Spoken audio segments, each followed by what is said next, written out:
Hey there, shooter fans! TheRealSOCOM.com is pleased to present SOCAST Live Episode 6. I'm Lukenbacher, and with us today we have the infamous Rev. What's up, guys? David Dole. What's going on? And War Machine. War Machine, one word.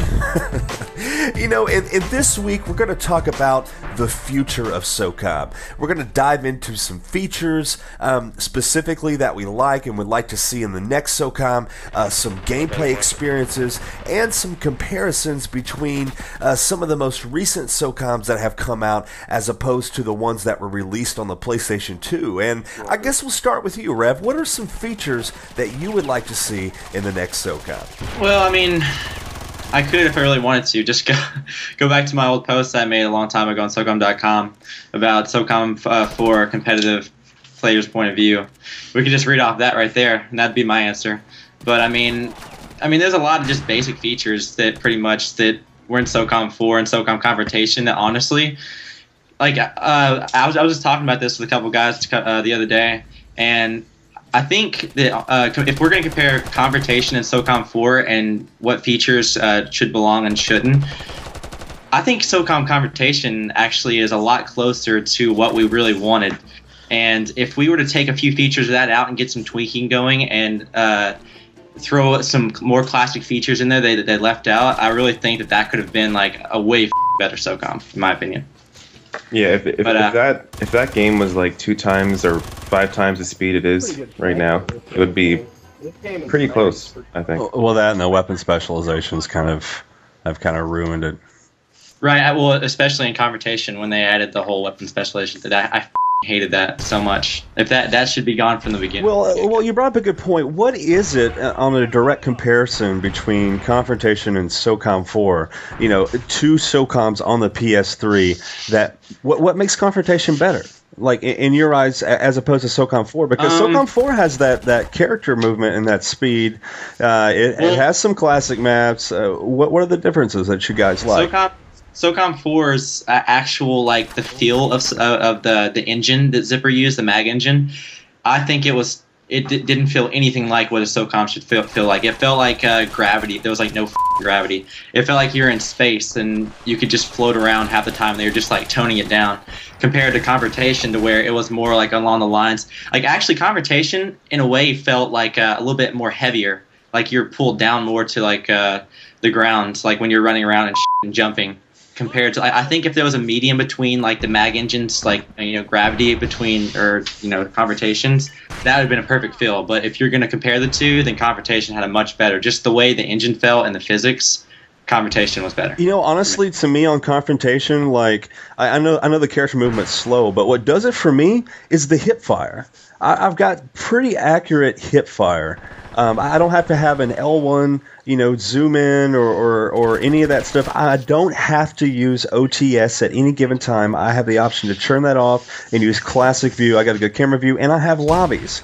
Those 2 things alone, just thrown in with some classic maps and classic game modes, that alone in itself can give you a good preface of SOCOM that I think is a lot stronger than what SOCOM 4 provided. Right. I mean, that was my biggest thing in SOCOM 4 was the whole zooming in over the shoulder.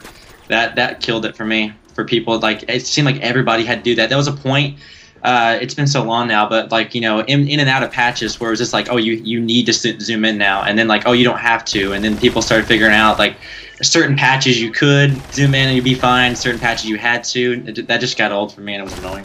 To me, the difference is they're all little things. That in the grand scheme of things, it's a lot of little things that went into making the game what it was. And if you look at SOCOM 4, for example, you have the dual primaries, you have no lobbies, you have the really messed up mic system, just everything about it. There's no customization to making a game that you wanted to play in terms of a unranked room or a user created ranked room.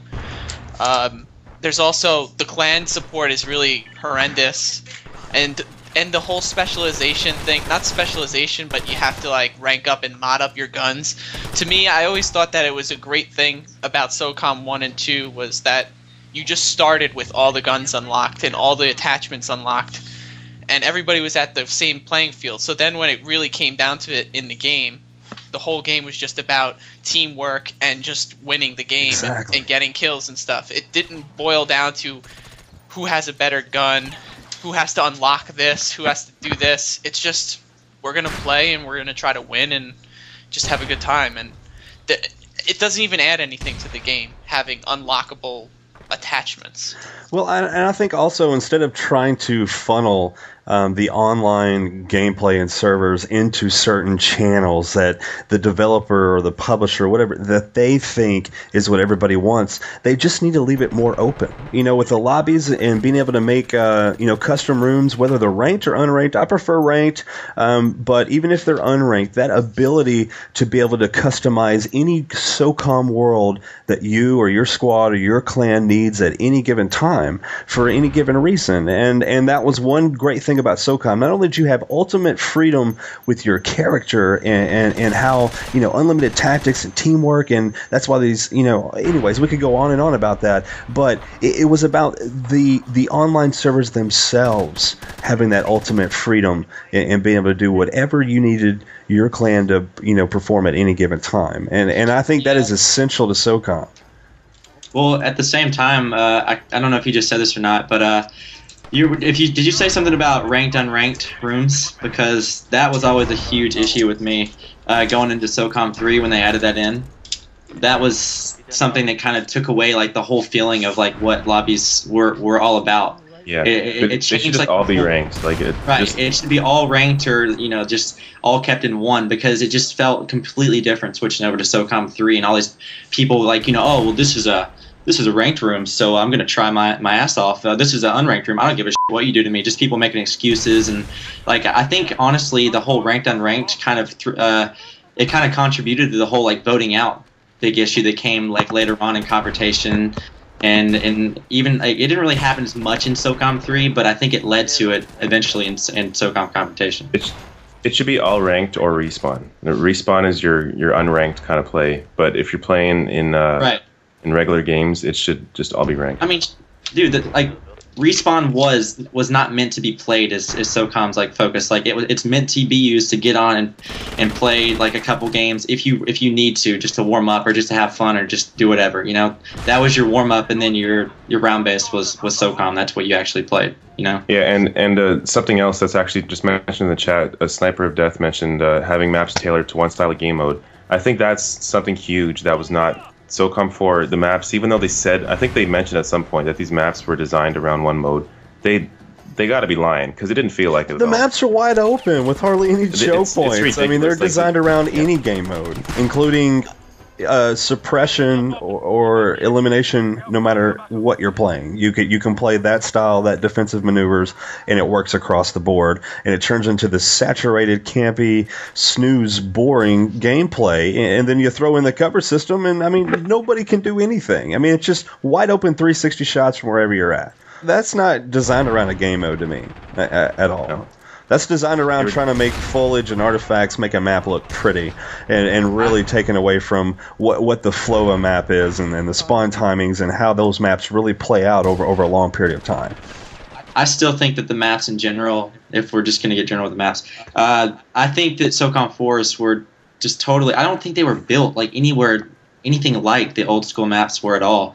Even when if you want to get down to SOCOM 3, if you want to put that in the picture too, if you look at a map just look at Abandon in SOCOM 4. Even though Abandon didn't play or feel really like old school Abandon, it looked nice, yeah, but it really didn't play like it just because of how SOCOM 4 was set up.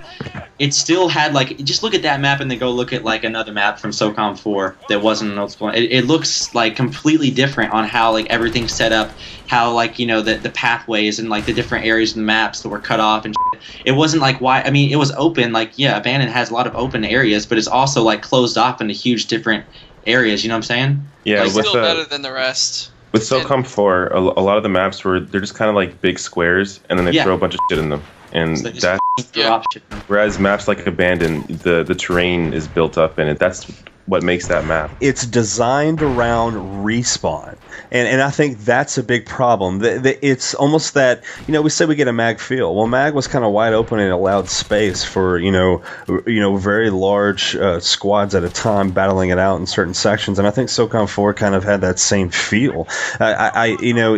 It was designed around to work for Respawn, and then just it kind of worked for round based, and I think that really takes away from map design. I think that's a great point. Well, that's all the time that we have for this week. Be sure to check us out on YouTube at The Real SOCOM and on Twitter at The Real SOCOM. And for the latest news and the hottest discussions in the world of SOCOM, go to www.therealsocom.com.